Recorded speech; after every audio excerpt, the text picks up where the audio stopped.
안녕하세요. 매번 눈으로 보기만 하다가 글을 쓰는 건 처음이라 어색하네요. 저는 몇 년 전부터 시모와 연을 끊고 지내고 있는 30대 후반의 여성입니다. 남편도 마찬가지로 시모와는 연을 끊고 저희 부모님을 모시며 살고 있는데요. 저와 남편이 당한 시댁 식구들의 어이없는 행동을 여기서라도 이야기하고 한풀이라도 해볼 생각으로 글을 올리게 됐어요. 남편은 저보다 4살이 많고 공기업에 다니고 있어요. 그리고 저는 간호조무사로 어릴 때 남편을 만나 여태껏 금슬 좋게 지내고 있죠. 그런 남편도 시댁에서는 사형제 중 막내예요. 위로 나이차 많이 나는 형님들이 셋이나 있고 지금 70대 중반이니까요. 결혼 전에는 남편이 애지중지 오냐오냐 컸다고 생각했는데 막상 시댁에 와보니 정반대였어요. 늦둥이라 가장 사랑받을 법한데도 집에서는 남편만 오면 냉랭한 분위기가 흐르고는 했거든요. 그런 남편이지만 시부에게만은 애정을 듬뿍 받았어요. 시부가 매번 하는 말이 막내가 자기 어렸을 때와 똑 닮았다고 항상 말씀하셨거든요. 아마 그 탓에 남편에게 애정이 더 깊으셨던 것 같아요. 시부가 정정할 때는 그나마 괜찮았지만 노환과 지병으로 병원에 입원하고 나니 집안은 점점 남편과 저에게는 가시밭 같은 곳이 되어버렸어요. 그런 집안 분위기 때문에 남편은 처갓집에 좀 더 정을 붙이더라고요. 저희야 환영할 만한 분위기였죠. 딸만 둘이 저희 집에서 친정 부모님이 의지하는 사람은 남편이었거든요. 저는 남편 생각에 소소한 일로 남편 부르지 말라고 했지만 남편은 자기에게 의지해주는 부모님의 행동을 기분 좋게 여기더라고요. 그러면서 집에서 내놓은 자식 같은데 여기서는 진짜 자식 같다고, 어른들이 의지하면 인정받는 기분이 들어서 너무 좋다고, 그러니까 소소한 일에도 불러주시는 거 좋다고 했어요. 정말 착한 남편이지 않아요? 제가 봐도 이렇게 착한 사람 드물어요. 그런데 이런 사람에게 시댁 식구들이 어떻게 행동했는지 정말, 제3자인 제가 보더라도 남편의 형님들은 하나같이 욕심과 이기심으로 똘똘 뭉친 사람들이었어요. 물론 당해보니 더 확실하게 말할 수 있는 거긴 하지만요. 게다가 나이도 우리보다 훨씬 많아서 같이 있어도 이야기가 전혀 통하지 않았어요. 그리고 그런 아주버님을 믿고 의지하는 건 시모가 더 심했죠. 남편이 뭐라 말해도 전혀 듣지를 않더라고요. 그래도 이해하려 했어요. 나이 드신 어른들이시고 생각하는 게 우리와는 좀 다를 수 있으니까요. 그렇게 시모와 시댁을 이해해보려 애쓰던 우리에게 그 사건이 일어난 건 결혼 후 3년이 채 되지 않았을 무렵이었어요. 저는 결혼 후에 시모와 형님들 뒤를 쫓아다니며 여기저기 시댁 친척 경조사에 자주 참석하곤 했어요. 워낙 친인척이 많은 집이라 결혼할 때도 깜짝 놀랐는데 여기서는 가족들끼리는 또 자주 챙기더라고요. 그런데 하루는 시댁 친척 결혼식에 참석했는데 시모가 들고 온 핸드백 때문에 주변에서 수군거리는 걸 봤어요. 제가 보니 시모 가방이 다 해져서 너덜너덜해졌더라고요. 그걸 모르고 착용하고 계신 걸 보니 마음이 안 좋더라고요. 그렇다고 당장 제가 뭐라 할 수 있는 분위기도 아니었고요. 그래서 큰맘 먹고 300만 원 좀 넘는 명품 가방을 선물해드리게 됐어요. 물론 남편과 상의를 하고 사드린 거라 남편도 무척 좋아했거든요. 그런데 가방을 선물했을 때는 기뻐하는 얼굴이 있었는데 그 다음에 갔을 때는 기분이 안 좋아 보이더라고요. 그때도 친척 모임이었는데 시모가 제가 선물한 가방을 사용하지 않았더라고요. 그날 모임이 끝나고 시댁으로 함께 돌아가게 됐는데 제가 시모에게 조심스럽게 물었어요. 어머님, 혹시 제가 선물한 가방은 마음에 안 드세요? 조심스러운 제 물음에 시모가 고개를 돌려 저를 쳐다보는데 그 눈이 은은하게 돌아있는 걸 발견했죠. 뭔가 이상하다 싶었는데 그때 시모가 한마디 던지더라고요. 네 눈에는 내가 그렇게 없어 보였니? 네? 그게 무슨 말씀이세요? 정말로 저는 이 말을 바로 이해하지 못했어요. 왜냐고요? 저로서는 생각해본 적도 없는 거였으니까요. 뭐가 없어 보였길래 그런 소리를 하신 걸까 싶었는데 뒤에 하는 말이 더 어이없더라고요. 내가 돈이 없어서 가방을 안 샀겠어? 그런데 나한테 가방을 선물했다는 건 내가 거짓골처럼 보였으니 네가 선물을 한 거겠지. 어머님, 전혀 아니에요. 그런 마음에 들인 거 아니고 저번 친척 결혼식 때 어머니 가방이 너무 해진 게 보여서 사드린 것뿐이에요. 정말 그것뿐이라고요. 내가 너한테 그딴 동정심이나 사야 하니? 어디 새파랗게 어린 게 어른한테 돈 자랑이야? 가만두고 보니까 네 시어미가 거지처럼 보이디? 정말 그런 거 아니에요, 어머님. 가방 사드릴 때도 남편이랑 상의해서 사드렸고. 듣기 싫다. 그딴 변명 들으려던 거 아니거든? 네가 사준 거 필요 없으니까 당장 가져가. 결국 시모가 옷장 안에서 꺼낸 건 제가 사드린 가방이었어요. 그리고는 그걸 제 앞에 탁 하고 던지시더라고요. 저는 시모가 왜 이런 말을 하는지 여태껏 이해가 가지 않았어요. 한숨을 쉬며 가방을 주섬주섬 줍는데 이상하더라고요. 제가 사준 가방의 짝퉁이더라고요. 저는 가짜 가방에 살짝 당황해서 시모에게 물었죠. 어머님, 혹시 가방 누구한테 빌려주신 적 있으세요? 빌려줬으면 왜? 네가 그걸 왜 신경 써? 이거 제가 드린 가방이 아닌데요. 제 말에 놀란 건 시모였어요. 하지만 시모는 이내 안색을 바로 하더니 말하더군요. 난 한 번도 안 썼어. 그거 큰며느리한테 빌려줬었는데 아니, 친구 아들 결혼식 때 쓸 가방이 없대서 빌려줬지. 저는 그 길로 바로 큰형님에게 전화를 했어요. 형님, 저 막내예요. 혹시 어머님한테서 가방 빌리신 적 있으세요? 아니, 그런 적 없는데? 죄송하지만 어머님은 형님한테 빌려주셨다던데요. 아하, 그거 빌렸었지. 그런데 왜? 어머님이 그 가방 안 쓰신다고 돌려주셨는데 제가 선물한 가방이 아니라서요. 제 거는 진품이었는데 이건 가품이거든요. 가방이 바뀐 것 같은데 짐작 가는 일 없으세요? 아니, 가만 보자 하니까 사람을 무슨 도둑으로 몰아? 네가 처음부터 가짜 가방 줘놓고는 지금 나한테 뒤집어 씌우는 거야? 이래서 무섭다니까. 어떻게 큰형님한테 그런 소리를 할 수 있어? 버릇이 없어도 정도껏이지. 그런데 큰형님의 목소리에 시모가 도리어 더 표독스러운 표정을 지으며 제게 소리치더라고요. 야, 너 사람을 거지 취급한 것도 모자라서 가짜 가방까지 줬니? 기가 막혀서. 그래, 가짜 줘놓고 생색내니까 기분이 좋았어? 어쩐지 그 가방 들고 다니기 싫다 했더니. 죄송하지만 처음부터 그 가방은 진짜였어요. 짐작만으로 그렇게 말씀하시면 곤란하죠. 결국 저는 그날 남편과 큰형님을 시댁으로 불렀고 집은 한바탕 난리가 났어요. 이 일이 왜 큰일이 됐냐면 큰아주버님이 알게 됐거든요. 결국 아주버님이 집에 오셔서는 쌍심지를 켜고 저에게 삿대질을 하며 욕을 하더라고요.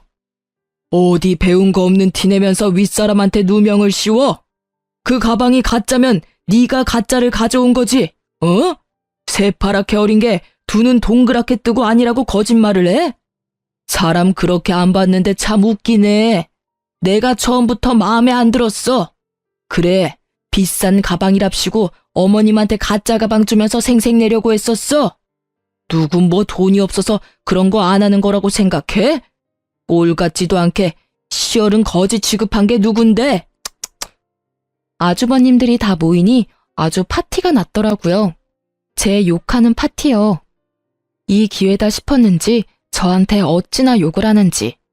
그리고 가만 듣다 보니 시모에게 거지 취급 어쩌고 말을 인 게 이 아주버님들 같더라고요. 마치 제가 시모 눈에 들어오려고 돈지랄했다는 식으로 몰아가더라고요. 그때 남편이 집에 와서는 제 결백을 증명해줬어요. 진짜 남편 아니었으면 큰일 날 뻔했거든요. 시모의 조카이자 남편의 이종사촌에게 전화를 걸더라고요. 그제서야 저는 처음부터 거기 전화를 했으면 모든 게 해결됐을 거라는 걸 깨달았죠. 나야. 우리 와이프가 사간 그 가방 말이야. 그거 혹시 가짜는 아니었어? 무슨 소리야. 우리 매장에서 직접 산 거고 내가 직접 차까지 몰아줬잖아. 그래, 그랬지. 근데 그 가방이 지금 가짜라고 누가 우기는데 네가 이야기 좀 해줄 수 있어? 뭐? 고모, 제가 그 매장에서 일하잖아요. 그날 포장도 내가 하고 차도 몰아줬어. 중간에 바뀔 틈도 없고 바뀔 수도 없었거든요. 분명히 그거 들고 고모네 집 들어가는 거 확인했으니까 걱정하지 말아요. 글쎄 며느리가 얼마나 마음씨가 고운지 색깔부터 디자인까지 꼼꼼하게 확인하고 사갔다니까요. 그럼 며느리 요새 구하기 힘든 거 아시죠? 농담까지 섞어가며 말하는 남편의 이종사촌은 제가 가방을 산 그 매장에서 일하고 있었거든요. 그녀의 증언에 저는 누명을 벗었고요. 그 말에 형님과 아주버님들은 모두 입을 꾹 다물더라고요. 세상에 그 시끄럽던 집이 한순간에 조용해졌다니까요. 내가 가만 생각해보니까 그날 바빠서 바로 못 갖다 드렸고 나중에 갖다 드리는 과정에 집에 있는 비슷한 가방이랑 헷갈렸나 봐. 큰형님이 그렇게 인정을 했어요. 그러면 뒤따라오는 당연한 게 있어야 하잖아요. 사과요. 그런데 아무도 저에게 미안하다 말을 안 하더라고요. 웃긴 건 도리어 이 상황에서 저를 더 몰아가더라고요. 에이, 그러게. 왜 집에 그딴 비싼 가방을 사와서 이 분란을 일으켜? 돈지랄을 하고 싶었으면 혼자 조용히 할 것이지. 왜 남의 집에 와서 비싼 물건을 선물해서 이런 일을 만드냐 이 말이야. 그게 말이에요? 아니, 이렇게 여럿이서 어린 제 와이프한테 할 소리 못할 소리 다 해놓고는 어떻게 사과 한마디가 없어요? 너야말로 계집년 치마폭에 폭 쌓여서는 가족이고 뭐고 눈에 뵈는 게 없어? 어디서 형님한테 큰 소리로 소리치고 난리야? 따지고 보면 다 그 가방 탓 아니니? 네 와이프가 그거 집에 들이지만 않았어도 이런 일은 없었을 거 아니야? 어머니! 남편의 절망과 답답함으로 가득한 얼굴을 보니 제가 참을 수 없더라고요. 아니, 무슨 이런 가족이 있어요? 선물을 줘도 날리고 시어머니 선물을 가져다 쓰고는 감히 가짜를 돌려주지를 않나. 아니, 그게 왜 제 잘못이에요? 잘해줘도 싫으신 거면 이제 앞으로는 관여 안 할게요. 그리고 이게 다 가방 탓이라니. 가방은 제가 가져갈게요. 형님, 어서 진짜 가방 가져오세요. 제 말에 아주버님과 시모는 다시 들끓어 여기 쓰지 못할 욕을 해댔고, 큰형님은 뭐가 그리 당당한지 차에 가서는 곧 제가 시모에게 선물했던 가방을 가져와서 툭 던지더라고요. 남편은 시모에게 더 이상 이 집에 오지 않겠다며 선언하듯 말을 던지고 저와 함께 시댁에서 나왔어요. 결과적으로는 시모와 만나지 않게 되어 도리어 더 편해지긴 했어요. 그런데 그 뒤에 진짜 웃겼거든요. 제가 그 가방을 중고로 팔아서 나온 돈에 제 돈 좀 더 보태서 부모님 크루즈 여행 보내드렸거든요. 그걸 카톡 프사에서 봤는지 시모가 연락 왔더라고요. 넌 뭔데 우리 아들 돈으로 돈지랄 하냐고요. 그래서 저도 답해드렸어요. 제가 벌어서 쓴 제 돈이고 그 가방 팔아서 모은 돈이라고요. 그랬더니 시모는 별말 없더라고요. 그런데 옆에 셋째 형님이 계셨더라고요. 셋째 형님이 하는 말도 진짜 웃겼죠. 아무리 시댁에 화난다고 해도 명절은 꼭 챙겨야 하는 거 알지? 일할 사람 없으니까 꼭 와서 거들어. 딱 보니 혼자 일해야 할 것 같으니 저한테 시켜 먹으려는 게 눈에 딱 보이더라고요. 죄송하지만 어차피 며느리 취급도 안 해주는 사람들 뿐인데 제가 왜 거길 가야 하죠? 남편도 가지 말자고 이야기 다 됐으니까 알아서 하세요. 저는 명절 때 남편과 함께 시부를 보러 요양원에 갈 예정이었지만 그 사람들에게 말하지는 않았어요. 제 말에 셋째 형님이 화가 많이 나신 것 같았지만 무시하고 전화를 끊었어요. 제가 왜 그 사람들 이야기를 들어주고 있어야 하나요? 제 일도 바쁜데 말이죠. 어쨌든 시모와는 인연을 딱 끊게 됐지만 시부와는 여전히 따로 문병도 가고 연락하며 잘 지내고 있었으니까요. 그걸로 됐다고 생각하고 있었죠. 그런데 그렇게 1, 2년 지났을 무렵이었어요. 시부에게서 연락이 왔더라고요. 아니, 오늘 가족들 모두 모이라고 했는데 너희는 왜 여태껏 안 와? 많이 바쁘냐? 아버님, 죄송한데 저희는 아무 연락도 못 받았어요. 혹시 무슨 일 있으신가요? 뭐? 왜 연락을 못 받아? 내가 분명히 중요한 이야기 있으니 다들 모이라고 분명히 이야기했는데. 아이고, 그래. 연락이 안 갔을 줄은 몰랐네. 혹시 지금 시간이 되면 집에 좀 와보거라. 뭔가 눈치를 채신 듯 화가 난 시부의 음성이 살짝 누그러지더라고요.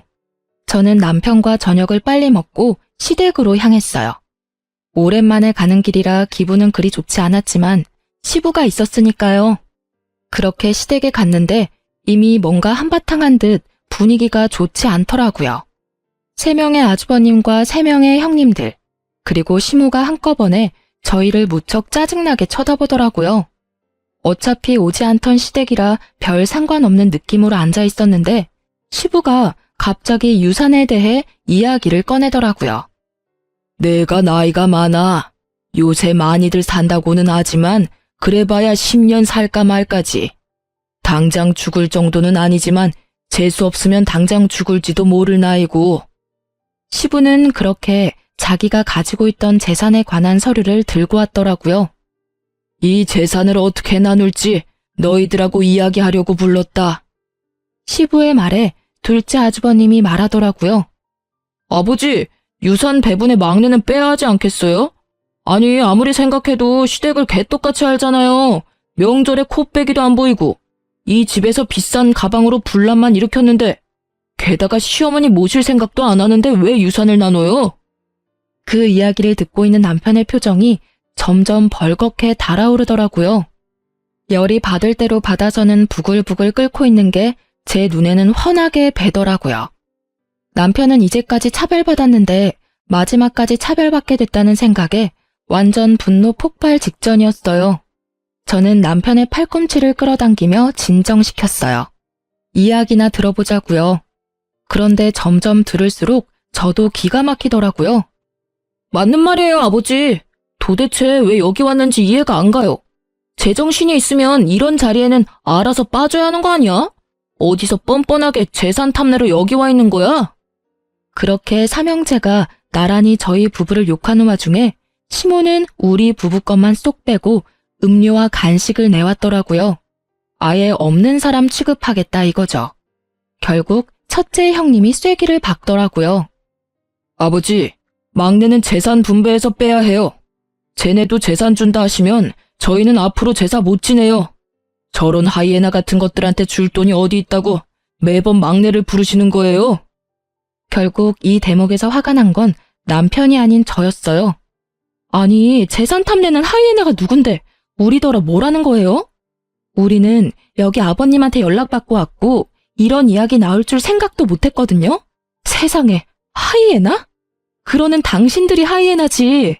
아버님 입원해 계시는 동안 제대로 와보지도 않았으면서 뭐 그렇게 효심 깊은 아들 흉내내고 있으세요? 여보, 진정해. 형님, 제가 아무것도 모른다고 생각하시나 본데 저도 이제 알 거 다 알아요.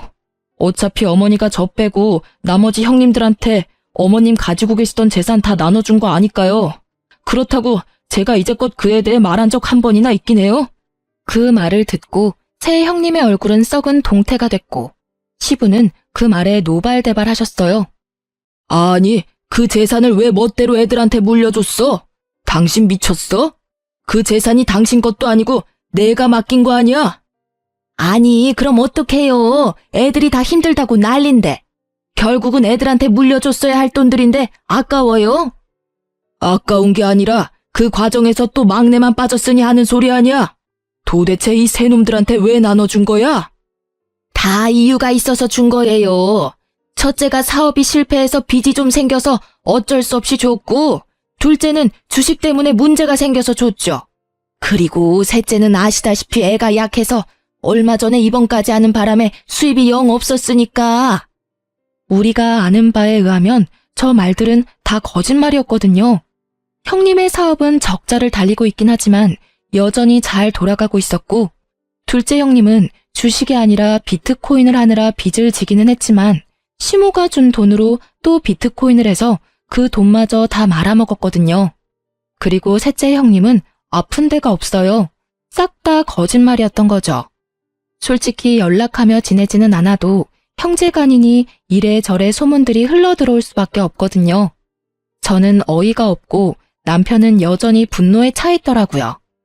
어머니한테 저는 이제 더 이상 자식이 아닌 듯하니 이젠 절대로 어머니와 형님께 관여하지 않겠습니다. 아버지, 죄송해요. 그래도 아버지께는 잘할게요. 저거 봐라. 아버지 재산 탐나서 아부나 떠는 꼴 봐. 네가 그래봐야 아버지 재산 한 푼이라도 받을 수 있을 것 같아? 우리가 못 받게 할 거야. 마누라랑 수준이 똑같지? 마누라는 명품 가방으로 시어머니 환심이나 사려 하질 않나? 지는 아버지한테 아부나 떨면서 콩고물 떨어지길 기다리질 않나? 조용히 안 해? 이것들이 한 번만 더 형제끼리 싸우면 당장 첫째 너부터 재산 분배해서 빼버릴 거니까! 결국 꽥소리를 지른 시부의 말에 형제들이 조용해졌죠. 시부도 저도 이 분위기를 보고 기가 막힌 표정만 지었어요. 아버지, 그 부분은 아버지가 알아서 하세요. 저희는 더 이상 이 집안에 관여 안 하고 싶어요. 그리고 어머니, 항상 그랬듯이 쭉 저희는 없는 사람이라고 생각하세요. 그렇게 사시는 게 어머니한테도 저한테도 맞는 것 같으니까요. 그래, 그런다고 내가 후회할 줄이나 알았어? 네가 그렇게 해준다니 내가 다 속이 시원하다. 널 아들이라 생각한 적 없으니까. 결국 남편은 시모와의 관계를 끊겠다고 말하고 집에 돌아왔어요. 자식을 저렇게 모질게 대하는 엄마를 처음 봐서 그런지 저는 집에 돌아온 뒤에도 이해가 안 가더라고요. 그런 제 속이 이렇게 답답한데 남편은 어련했겠어요? 그냥 있는 게 제일 좋은 방법 같아서 저희는 더 이상 그 집에 연연하지 않기로 했죠. 그 뒤로 한 1년은 시모에게 연락 한 번 없더라고요. 시부와 만나서도 남편은 가족 이야기는 되도록 안 했고요. 솔직히 저는 무소식이 희소식이라고 연락 없는 걸 다행으로 여겼거든요.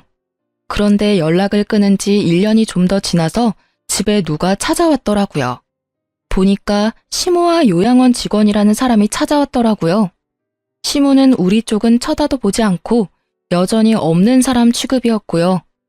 시모와 함께 온 사람은 시모의 상황이 힘들게 됐다며 저와 남편에게 먼저 말을 꺼내더라고요. 처음에 전화를 하려고 했는데 시모가 아들 집을 안다며 그 사람을 데리고 우리 집까지 찾아온 거였어요. 사실은 어르신이 손목이 부러져서 저희 병원에 입원을 하셨거든요. 손목은 3개월 좀 더 지나서 괜찮아졌는데 그때는 보호자분들이 퇴원을 원하지 않으셨어요. 저희야 병원비 받고 어르신 잘 모시면 되는 건데 그 병원비가 계속 밀리고 있어서 저희 쪽에 보호자분으로 등록되신 분은 둘째 아드님이신데 연락이 안 돼서 다른 보호자분을 찾아왔어요. 어르신이 막내 아드님이 계신다고 하셔서 병원비랑 보호자 변경에 대해서 상의를 좀... 죄송하지만 저희는 시댁과 영 끊었습니다. 그걸 원하셨던 것도 어머니셨고요. 지금 이렇게 오셔서 하실 말씀은 아니실 텐데 왜 여기 왔는지 궁금하네요. 남편을 아들 취급 안 하겠다 하신 건 어머니셨잖아요. 요양원 직원은 무척이나 간곡한 표현과 말투로 이야기를 했지만 저는 그런 직원의 말을 딱 잘라버렸어요. 그 이야기를 듣던 시모의 얼굴이 점점 분노로 가득해지더니 버럭 소리치더라고요. 너랑 이야기할 거 없다. 나는 아들이랑 이야기해야겠어. 들어봐라 얘. 둘째가 보호자로 되어 있는데 그놈이 연락을 안 받아. 첫째 놈은 내가 전화하니 모르는 사람 취급이고 자기는 내 자식이 아니니 다시는 연락하지 말라고.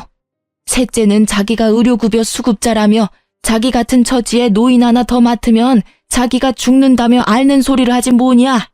이 썩을 것들이 아주 지 어미를 호구로 봐. 울분에 가득 찬 시모의 목소리가 분노에 가득 차 있었어요. 그런 와중에도 남편은 지극히 평온한 모습이었고 저는 기가 안 차서 한숨만 푹푹 내쉬었죠. 그것뿐이면 내가 말을 안 해. 내가 가지고 있던 집, 내 명의의 집까지 홀라당 팔아먹었어. 입원하고 한 달도 안 돼서 다 팔아먹었더라. 이 되먹지도 못한 것들이 나 입원시킬 때 이미 잔머리 굴려서 생각해둔 게 틀림없어. 막내야, 너희 형들이 이 모양 이 꼴이니 내가 마지막 남은 내 아들 찾아온 게 당연하지 않겠니? 응? 결국 평온한 남편 대신 제가 화를 내고야 말았어요. 이제 와서 내 아들 운운하는 모습이 너무 뻔뻔하잖아요. 아니 어머님, 사고는 형님들이 다 치고 갔는데 왜 우리한테 와서 하소연하세요? 아주버님들이 연락이 안 되면 형님들께 연락해보시던가요. 그때 어머님이 이 사람 없는 사람 취급하셨을 때 이미 저희들과의 인연은 끊겼다고요. 좋다고 꺼지라고 한 게 어머님이셨거든요. 그런데 왜 저희가 형님들이 싼 똥을 치워야 하냐고요? 또 네가 문제야. 네가 내 아들 옆에서 아들한테 우리 사이를 이간질한 탓에 이렇게 우리 사이가 벌어진 거 아니냐? 막내한테 내가 잘해주지 못했다고 천륜이 그렇게 쉽게 끊기는 게 아니다. 엄연히 내가 먹고 입히고 재워줬으니 아들이 엄마를 책임져야지. 그게 인간의 도리가 아니냐? 인간의 도리를 운운하면서 그 아들을 차별하고 내친 건 기억도 안 나는가 보더라고요. 언제부터 아들 취급했다고 이런 식으로 막무가내로 구는지. 이렇게 밀어붙이니 막을 방도가 없더라고요. 그 나쁜 놈의 새끼들은 인간 새끼들도 아니야. 내 재산 다 빼내갈 때는 간이며 쓸개며 다 빼줄 것처럼 굴더니 이제는 아예 생판 모르는 남 취급이야. 이제 더 이상 이 늙은 몸에서 빼갈 것 없으니 아예 정신 나간 치매 환자 취급이나 하고 나쁜 것들. 내가 그 돈을 지들한테 왜 줬는데? 진정하세요, 어머니. 일단은 제가 밀린 병원비는 내드릴게요. 그런데 저는 어머니 보호자는 못합니다. 지금 저희도 장인 장모님 모시고 있어서 어머니까지는 못 모셔요. 그러니까 형님들 중에 누구 하나한테 연락해서. 장인 장모는 모시면서 나를 못 모신다고? 그게 무슨 말이냐? 네가 내 아들인데 왜 네가 나를 안 모시고 저쪽 집안 사람들을 모시는 거야? 왜 네가 남의 부모를 모셔? 이 나쁜 년. 네가 내 아들 꼬셔서 너희 부모 모시도록 만든 거지? 이 여우 같은 년이 처음부터 내가 알아봤어. 제가 그런 짓을 왜 하겠어요? 어머님이 이런 상황을 만들었다는 걸 정말 모르시겠어요? 본인이 자초해놓고 이제 와서 저한테 책임 전가하시는 거잖아요. 우리가 왜 어머님하고 연 끊었는지 이제는 기억도 안 나시나 보네? 어머님이 얼씨구 좋다구나 하며 우리 내칠 때는 이런 미래를 생각도 안 하셨나 봐요. 이런 망할 년을 봤나? 네가 뭐라 해도 내 아들은 법적으로 내 자식이야. 그러니까 나를 부양해야 되는 것도 법적으로 정해져 있는 거지. 난 당연한 걸 요구하는 것뿐이라고. 그만 좀 하세요, 어머니.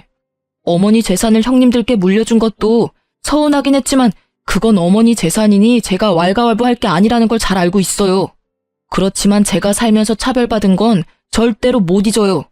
사랑도 못 받고 컸는데다가 영까지 끊자고 합의 다 본 마당에 이제 와서 부양하라고 해도 저는 못합니다. 저는요, 어머니를 엄마라고 생각해 본 적 한 번도 없어요. 없는 자식 취급할 때는 이런 일 생각도 못 하셨겠죠. 어차피 저한테 주신 게 아무것도 없으니 많이 공들인 형님들한테나 가서 부양 이야기 꺼내세요. 저는 어머니하고 더 이상 엮일 생각 없으니까요. 너 이 은혜도 모르는 놈. 내가 키워준 은혜도 모르고 이제 와서 뒤통수를 때려? 은혜를 원수로 갚은 건 제가 아니라 형님들이죠. 형님들한테 재산 퍼주면서 부양하라고 이야기하셨을 거 아니에요. 그런데도 약속을 안 지킨 건 형님들이지 제가 아니라고요. 그리고 키워주셨다고 하는데 저를 키운 건 아버지였어요. 어머니는 매번 무슨 일이든 저를 빼놓고 형님들만 데리고 가고 형님들에게만 사주시고 형님들에게만 말 걸어주셨잖아요. 제가 어머니를 안 모시는 게 아니라 어머니가 저를 아들 취급 안 해서 부양 안 하는 거예요. 그리고 이쪽 처갓집 식구들은 저를 한 사람의 인간으로 자식으로 인정해주고 있기 때문에 제가 제 의지로 모시고 있는 겁니다. 한 번만 더 와이프한테 그런 식으로 말씀하시면 저도 용서 안 할 거예요. 밀린 병원비 내드리는 걸로 완전히 끝이라고 생각해 주세요. 아이고, 내가 잘못 살았네. 잘못 살았어. 자식을 넷이나 키우고도 이런 취급을 받으니 내가 한참을 잘못 살았어. 지들은 다 혼자서 큰 줄 알지. 내가 그 마음고생을 하면서 집에 있게 해줬더니 이렇게 사람 뒤통수를 치고. 오냐, 너 같은 아들 나도 필요 없어. 내가 여기로 오겠다고 생각한 자체가 미친 짓이었지. 그래, 너 혼자서 아주 잘 살아봐라. 그렇게 화를 버럭 낸 시모가 씩씩거리며 밖으로 나갔어요. 그 연세에 참으로 정정한 그 모습에 함께 온 직원이 당황한 표정으로 따라 나가더라고요. 결국 남편은 직원에게 밀린 병원비는 대신 내주겠다며 계좌와 금액을 받았어요. 대신 앞으로 이쪽으로 찾아오지 말라고 신신당부했어요. 둘째 형님에게 연락해 놓을 테니 그쪽으로 연락하라고 말이죠.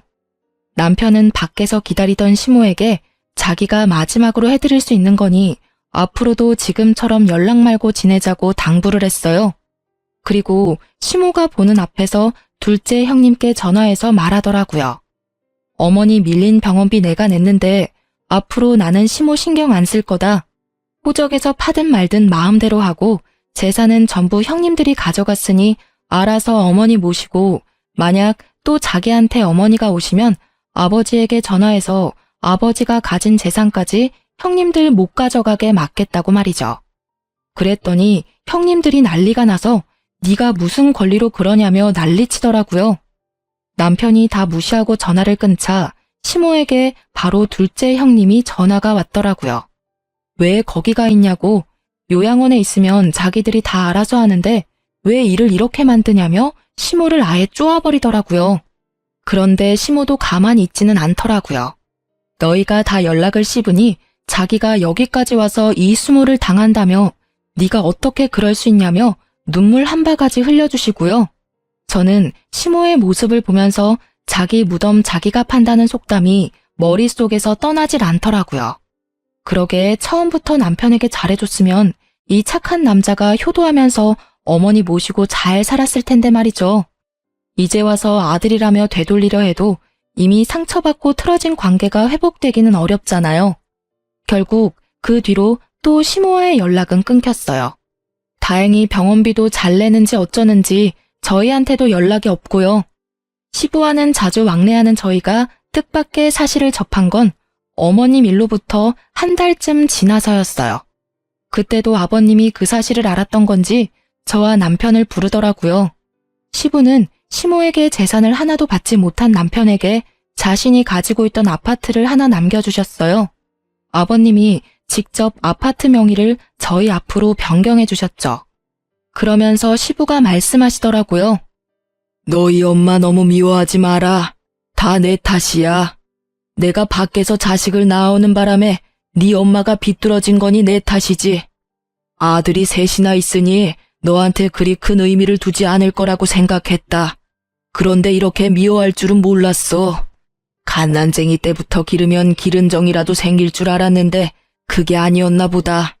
내 무덤까지 갖고 가려다가 그냥 가면 네가 평생 엄마에게 사랑받지 못한 사람이라는 생각을 안고 있을까봐 내 말하는 거야. 그러니 너무 미워하지 마라. 그제야 모든 게 이해가 가더라고요. 남편이 이복자식이었는데다가 바람을 피운 시부와 똑같이 생겼으니 시모가 더 싫어했던 거예요. 남편은 그제서야 마음이 좀 편해졌더라고요.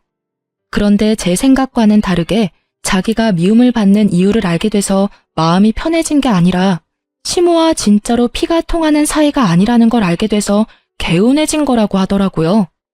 딴에는 천륜이니 그런 걸 엄청 신경 쓰고 있었던 모양이에요. 그렇게 저희의 마음이 안정을 찾아갈 무렵 저희는 생각지도 못한 곳에서 시모와 재회하게 됐어요. 바로 남편의 사촌네 결혼식에서요. 저희는 결혼식에 간 건 아니었어요. 사실은 친정 부모님 모시고 웨딩홀 근처에 식사하러 나온 김에 호텔 근처 야외 커피숍에서 커피 좀 마시고 있었는데요. 하필 호텔에서 우연찮게 고모님을 만나게 됐거든요. 그때 고모님과 함께 있던 게 시모였어요. 시모는 아무도 신경 써주지 않은 티가 나는 그런 모습으로 결혼식에 와 있더라고요. 고모는 남편에게 무척 잘해주셔서 남편에게 이왕 만난 거 식장이라도 왔다 가라고 권유했고 남편은 식사는 안 하더라도 축의금은 주고 오자며 홀 안으로 들어갔죠. 솔직히 그때 친정 부모님이 같이 계셔서 남편도 약간 당황한 것 같더라고요. 저희가 시모와 연을 끊었다고 고모님 같은 다른 친척분들과 연을 끊은 건 아니잖아요. 그래서 친정 부모님에게 먼저 양해를 구하고 같이 웨딩홀로 향했죠. 그리고 그 안에 있던 시모와 맞닥뜨린 거예요. 안녕하세요. 잘 지내셨죠? 형님들이 잘 모시고 있으신가 봐요. 시모는 저의 인사에도 제 말을 무시하고는 쳐다보지도 않더라고요. 뭐 당연히 그렇게 나오겠다 싶어서 저도 더 이상 신경 안 썼어요. 돈만 내고 가면 다시 안 볼 사람이잖아요.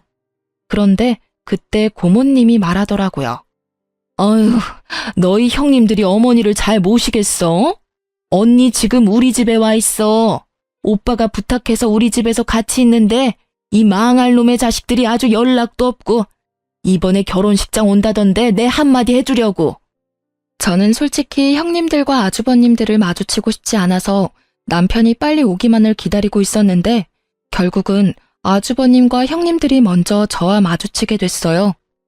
그런데 저와 남편에게 상냥하게 말하던 고모님이 갑자기 새 형님들을 보더니 순식간에 돌변하더라고요.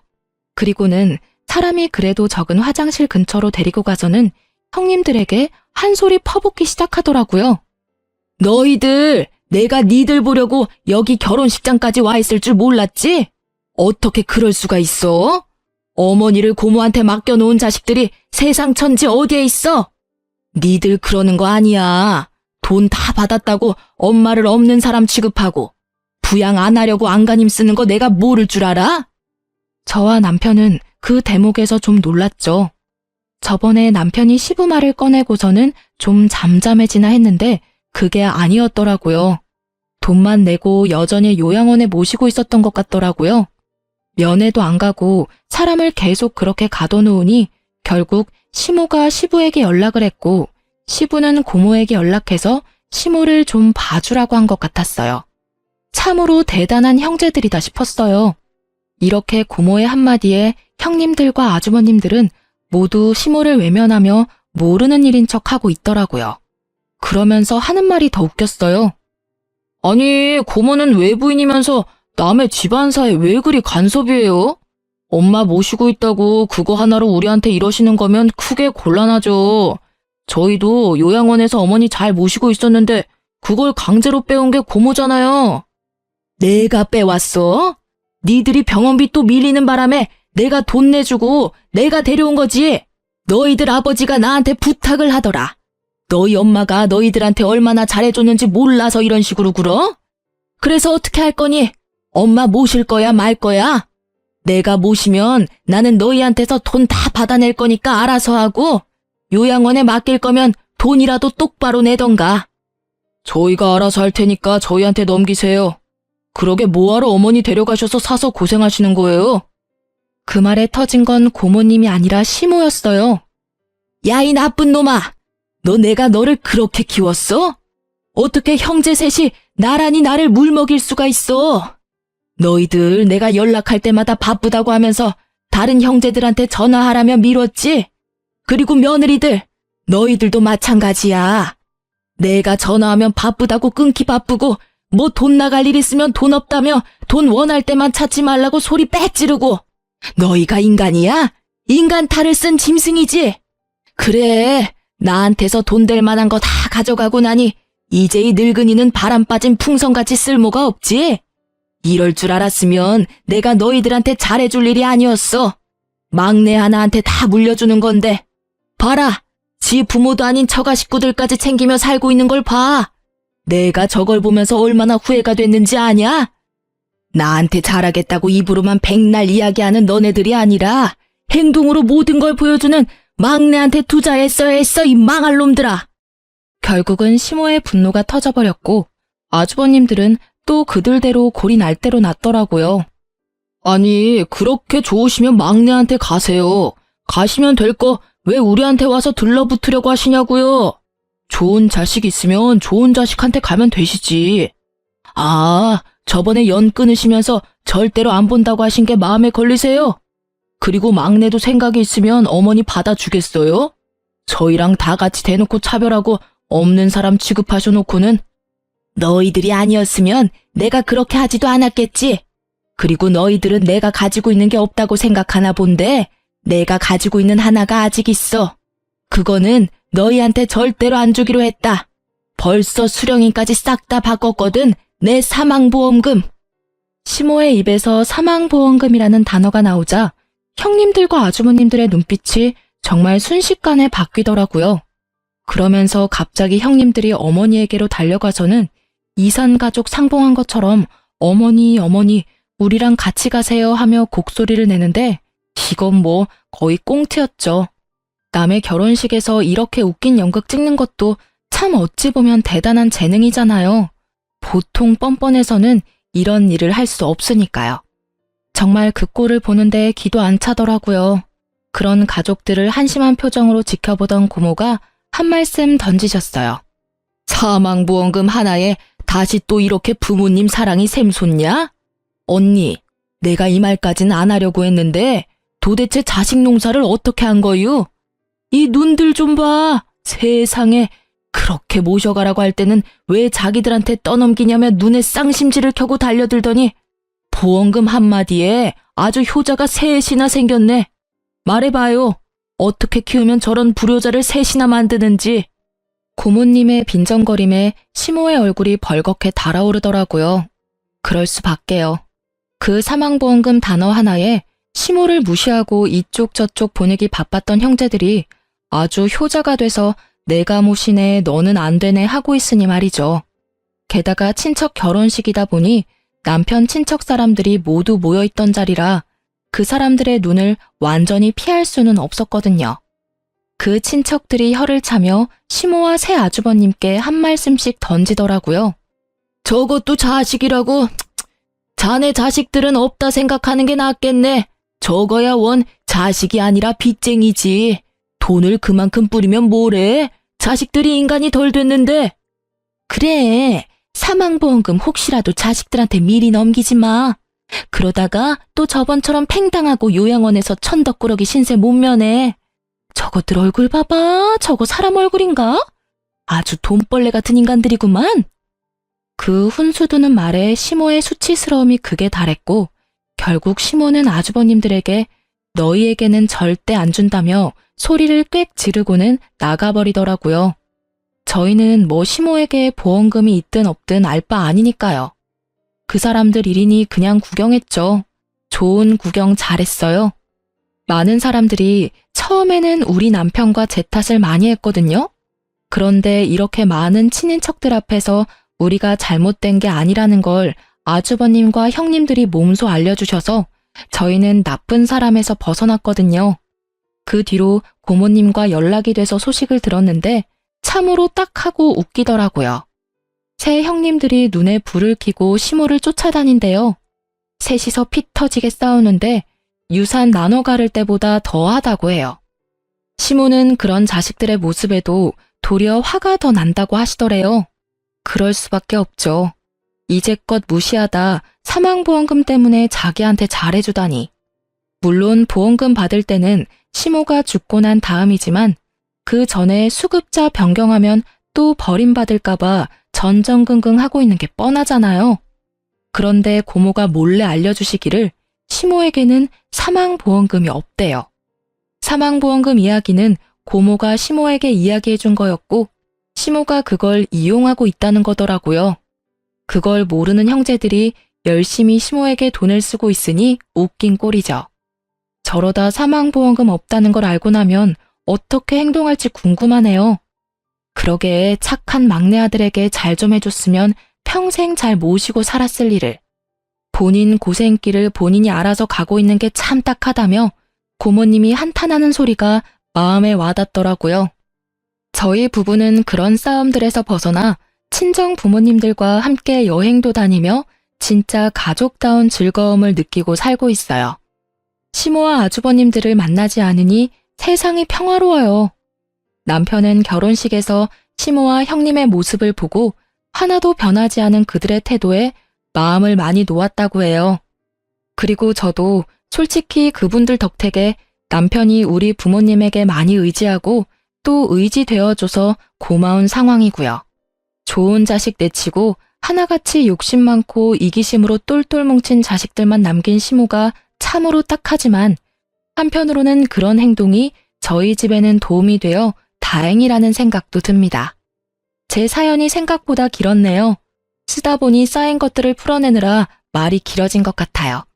긴 글 읽어주셔서 고맙습니다.